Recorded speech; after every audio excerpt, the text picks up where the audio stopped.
next guest has got a huge fight coming up here against Dominick Reyes, UFC Fight Night, June 8th. It is right around the corner. It is Dustin Jacoby, live from his backyard right now. Dustin, how are you? I'm doing great, man. Training's been going great, and I'm really looking forward to next weekend, June 8th in Louisville. Yeah, it's going to be awesome. You get to fight in front of a crowd. Just tell me first how excited you were to fight Dominick Reyes, obviously a former title challenger, big name in the division. Tell me your excitement level for this fight. Yeah, very excited.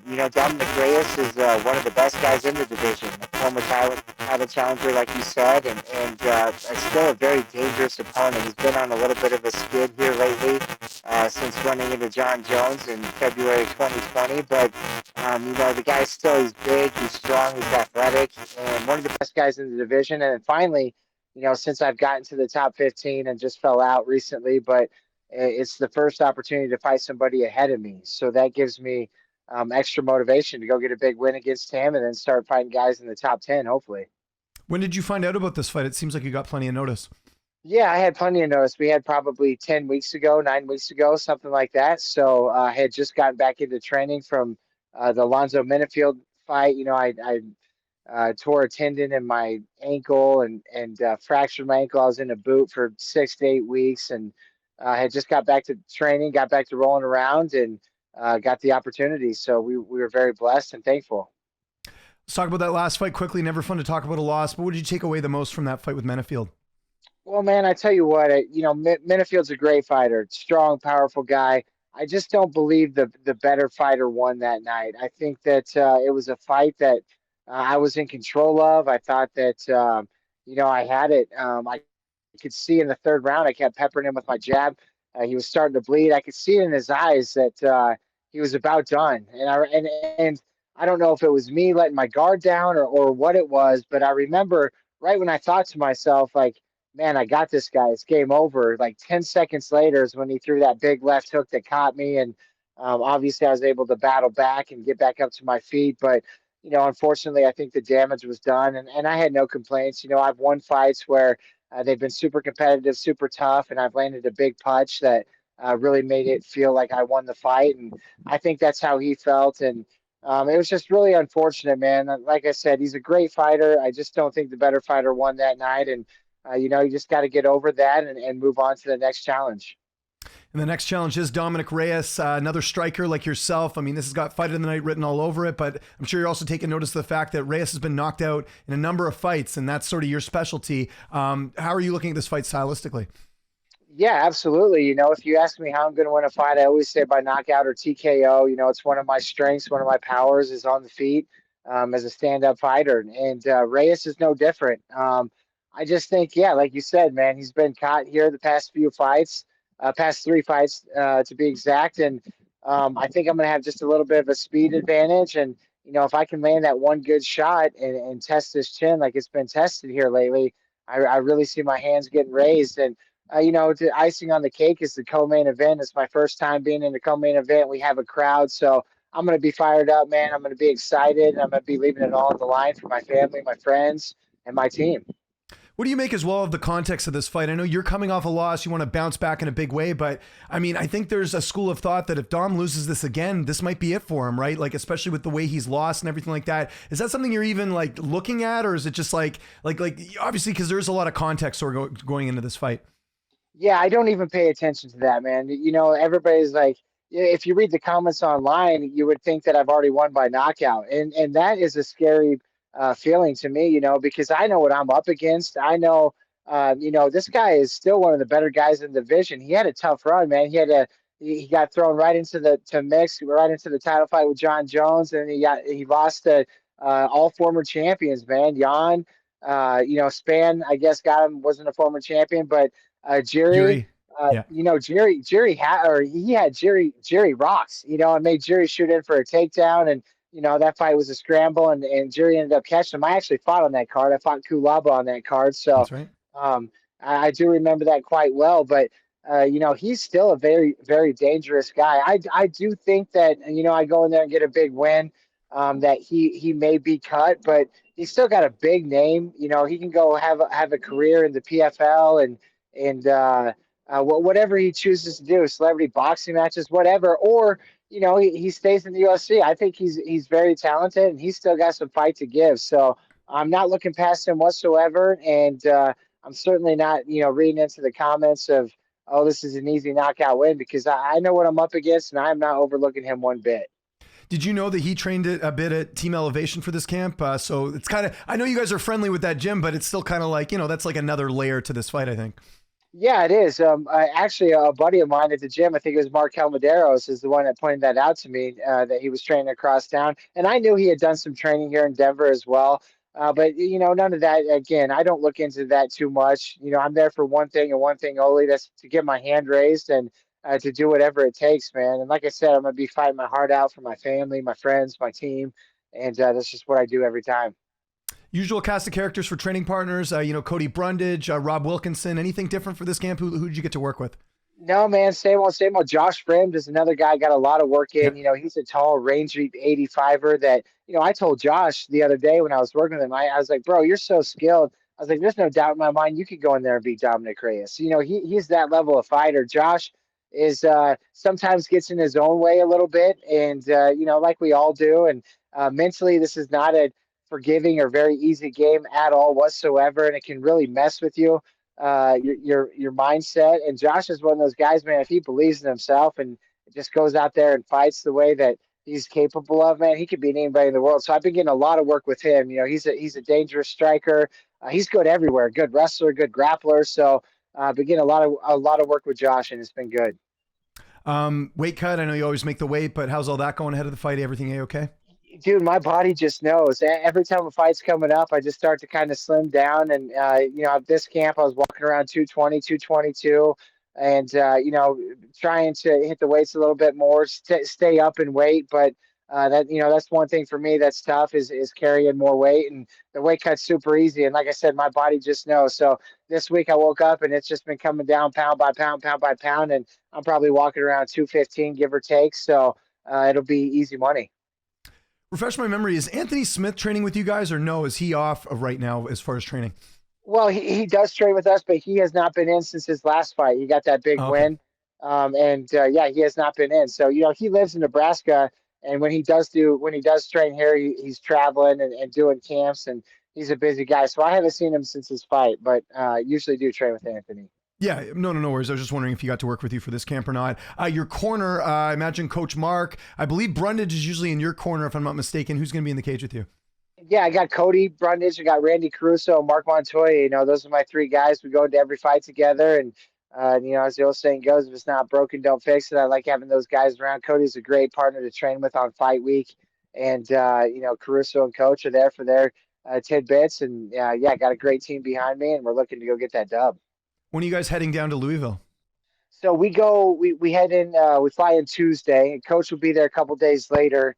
And it's cool. I was at the Kentucky Derby, about a month ago, whenever that was. And I had met a guy with the Kentucky Boys and Girls Club. So he set it up to where I'm going to go in and talk to the kids on one of those nights while I'm in town for a couple hours and, just be a positive role model for them to look up to and share some advice for them. And, I think it's some kids that, don't have much and could use all the help they can get. So I'm really looking forward to getting in there and talking to them. And I'm super glad we got that set up. I think I know the answer to this, but I got to ask anyways. How's this fight playing out? Man, Jacoby by knockout, first round. I'm going to go in there and I'm going to take the fight to him. I think that I shouldn't just play around. I'm going to take the fight to him, test his chin a little bit, and Jacoby by first round knockout. We talked about it there off the top. Obviously, Reyes, pretty notable name in the division. A win, especially a finish, where does that put you? Does that kind of put you in the spot you were in before? Or what do you think about a win here, especially a knockout? Yeah, dude, it puts me right back in the mix of things. MMA is such a funny game, man. You lose one fight and it seems like the end of the world, and then you go and win one fight. And I mean, look at Carlos Ulberg. He goes and beats Menifield, and now he's the co-main event of the biggest card so far this year. I guess UFC 300, but you got McGregor card to the co-main event. That's absolutely insane, man. So I go in there and get a big win against Dominick Reyes. It throws me right back in the mix, especially a big knockout. You're talking about fighting one of the top guys in the division and get an opportunity to, leapfrog them and get in line for the title. So a big win means everything, man. This is a huge fight, in my career, and I'm really looking forward to it. I don't suppose you were ever offered the fight with Hill, just because I was thinking of fighters that are ranked in the division. I'm sure they went down the list a bit. No, I was not. I bet if I was coming off a win, potentially, but yeah, man. And another thing with the Ulberg Menifield came out so crazy. I wish he would have came out that way against me. It could have been the same as style finish, but kudos to Ulberg. I hope he takes advantage of the opportunity. Getting Hill on a quick turnaround, and hopefully I'm right there with him here sooner than later. Do you think Ulberg wins, or do you think Hill will get it done in that fight? I think Hill gets it done, man. I think Hill is kind of under the radar. I think he's better.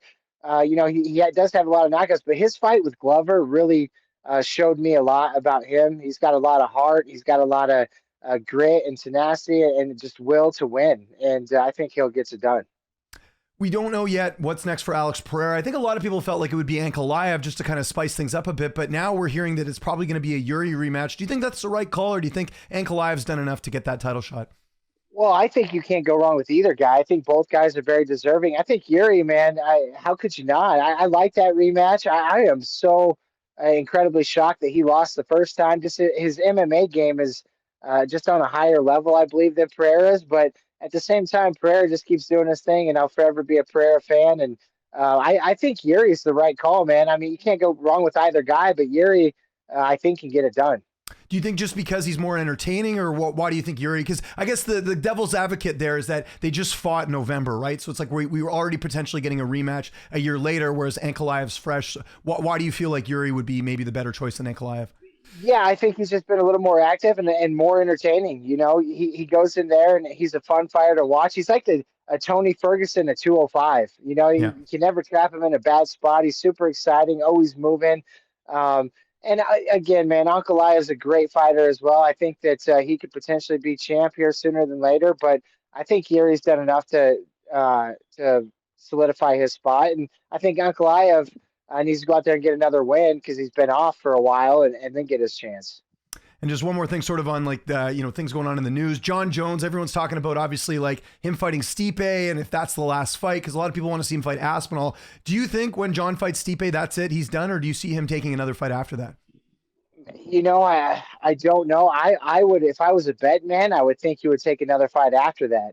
But at the same time, I don't know. Like he's been saying a lot lately, he's got nothing left to prove, and I can't argue with that either, man. The guy, in my opinion, is the GOAT of mixed martial arts and just incredibly gifted physically. And, what he has been able to accomplish throughout his career is nothing short of amazing. But him and Stipe, I think, will be a great fight. I think, I don't really have a prediction for that one. I love Stipe. I think they're both pretty athletic. Jones is just a different breed, special breed. And I'd like to see him fight a couple more.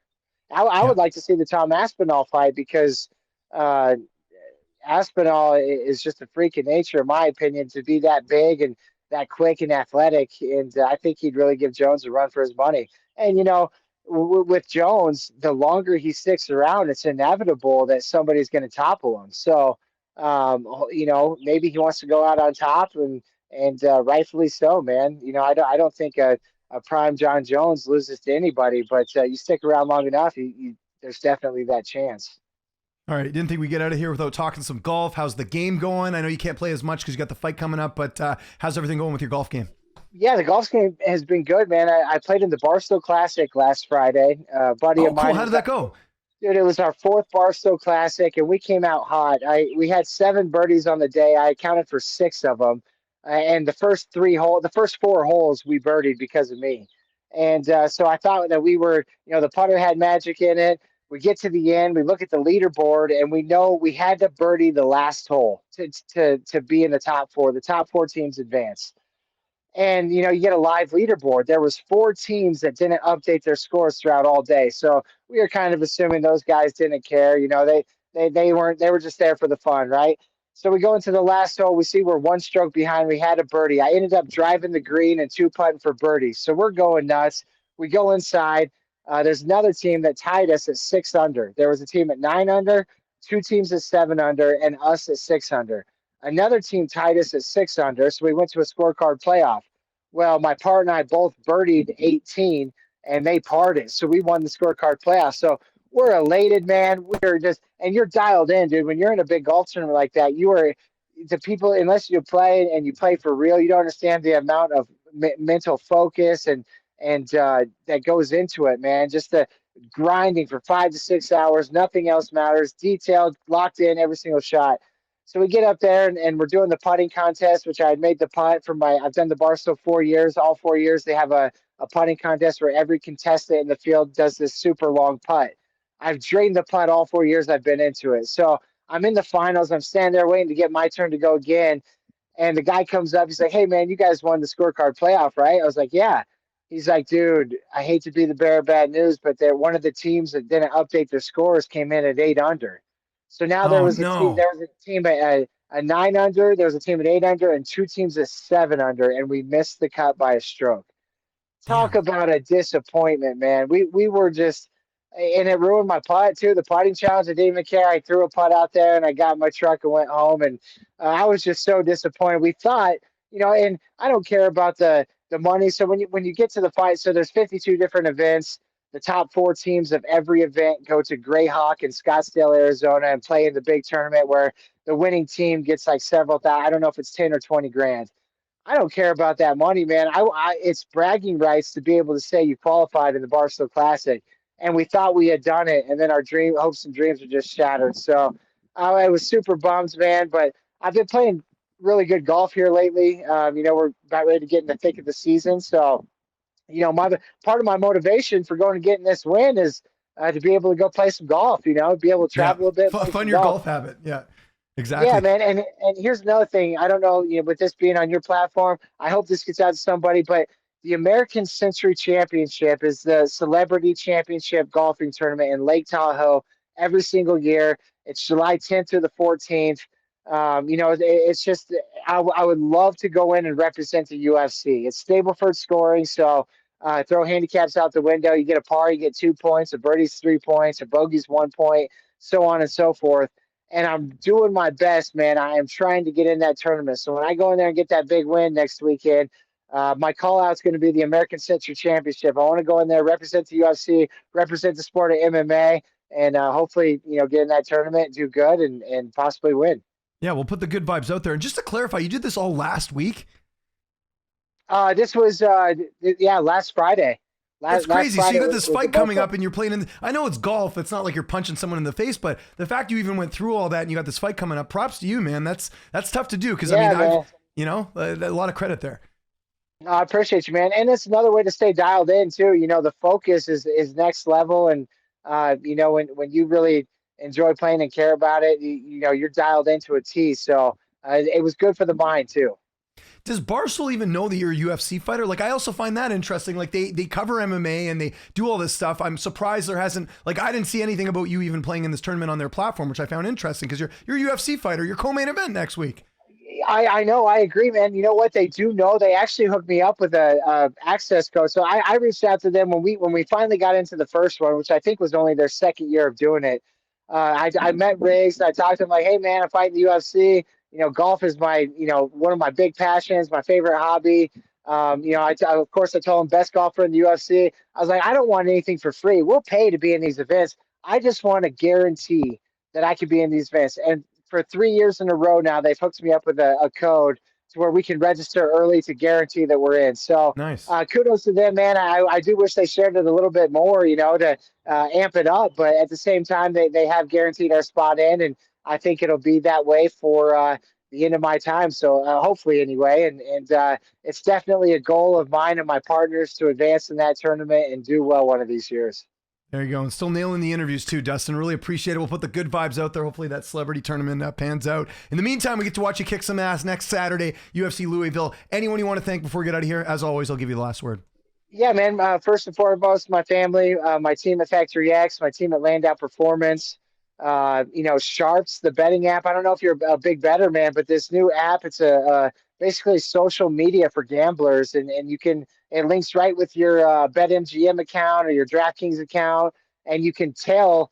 It's just a whole community, a whole social media of bettors, so you can see who's hot, you can see who's not. They post their bets on Sharps. You can literally just by the click of a button tail their bet if you like what you see. Great app, makes gambling fun, builds a little community, and keeps your record, your streak, how well you're doing, how profitable you are. And those guys have hopped on board. So big shout out to Sharps. If you're a gambler of any sort, go ahead and download that app. The Sharps app, like I said, it connects right away with your whatever platform you use to gamble with. And yeah, man, MyFit Foods has been a big one, man. I teamed up with them, and they've hooked me up with all meals during this camp, which has been incredibly just beneficial to my career, my health, and the convenience is out of this world. So thank you, MyFit Foods. And yeah, man, we'll just my team at Iridium Sports Agency, those guys are the best. Got me a new contract. I signed a new 4-fight deal with Oh, UFC. congrats, So man. That's great. I was going to yeah, ask you about man. that. I forgot to because we got all on the golf talk. So that's great. Yeah, man. Yeah, you signed a new deal with them. So I'm super blessed, man. Super thankful. I just got to go out there and do my job June 8th, and the best is yet to come.